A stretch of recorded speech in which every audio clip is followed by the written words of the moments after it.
I think April is the perfect time to start your prep, April or May. Don't get too worried about the limited amount of time that you have. Put all of your focus for the preparation of this exam. All you need is 4 to 5 hours.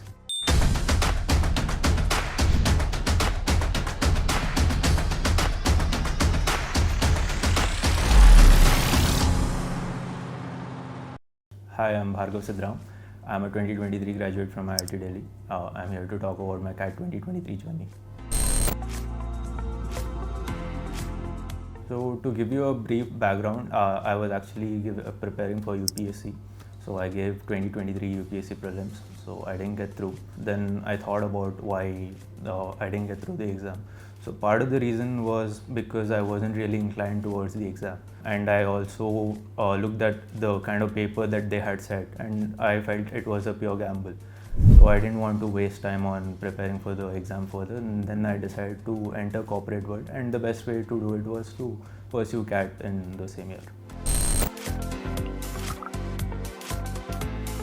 I think April is the perfect time to start your prep, April or May. I guess 5 to 6 months of preparation would get you fantastic results. A 99.5 plus percentile is perfectly possible with 6 months of preparation. So I started in the first week of August. So the way I went about it was I took up the free resources sheet posted by Shweta Arora on YouTube. So my entire preparation was based on that Excel sheet. So majorly those videos were about linking to the channel of Rodha.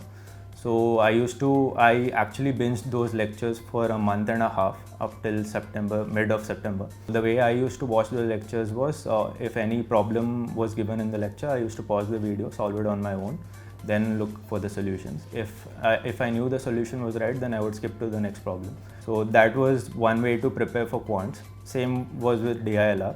And apart from that, I also referred standard textbooks like Arun Sharma, and by the end of my preparation I had solved around 200 to 300 sets of DILR. For Quant and DILR, these are things that I did. For VARC, I regularly read newspapers, editorials, Aeon essays, and other than that I gave regular mocks.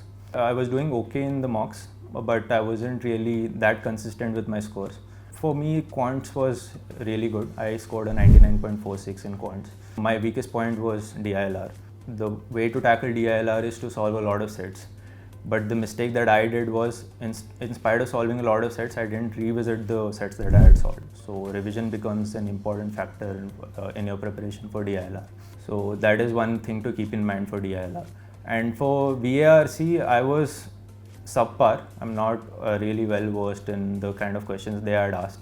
So I had taken 2 or 3 mock tests from different institutes like Career Launcher, Time and Krakow. The way to go about the whole preparation is that there are 2 components in this. So one side you have the mock test. So on the other side you have your scores. This exam is actually very easily gameable. So you can see your scores as different levels, and the mock tests are the games that you play. So in the mocks you have your full length mocks and you have your sectional mocks. And suppose you're scoring 20 in your VARC. So you want to get to 30. So the way to do it is that you go on giving full length mocks. So the way that I discovered to do it was the use of sectional mocks. So suppose you solve a full length mock, you're getting 20 in VARC. So the next jump would be towards 30. You give sectional mocks until you get the score of 30. So that becomes your baseline. The next time you give your full length mock, then your score will be automatically 30 in that VARC section. And this way you can drastically increase your score within days. So this is an overall preparation strategy for CAT with mock analysis. I went in with a calm mind. I'm always calm. So I went in with a calm mind, and then VARC came up. I knew after VARC was over that I had done decently well. By the time DILR came, then I was very good at picking the sets which were easy. So I picked up the easy set, I solved the easy set, but somehow in that puzzle the numbers weren't adding up. So I resolved that set again. So while doing this, I lost a lot of time in solving that one set. But my capability was that I could solve at least 2 sets in all of my mocks. So with any difficulty level, I could have solved 2 sets.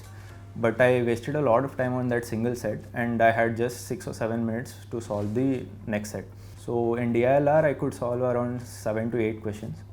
Then after that came the quant section. By this time, in my mind, I was like, there's nothing to lose now. Let us give this with full focus.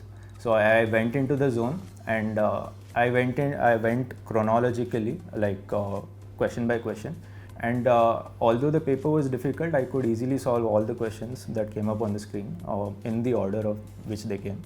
So I solved around 11 questions in quant. I got one of them wrong. So that is why I have a really good percentile in quants. Keeping your calm and maintaining your focus in the exam is really important. So I had a 99.46 in my quants and 95 in English and 91 in DILR and an overall percentile of 98.52. Since I have a category quota, I had received all calls from all the institutes. So I had not applied for the non-IIMs except for FMS. The most memorable, I would say two of them were memorable. One was really good, one was really bad. So the most memorable one was Ahmedabad, and the one which went really bad for me was Bangalore. So these were the two which come to my mind.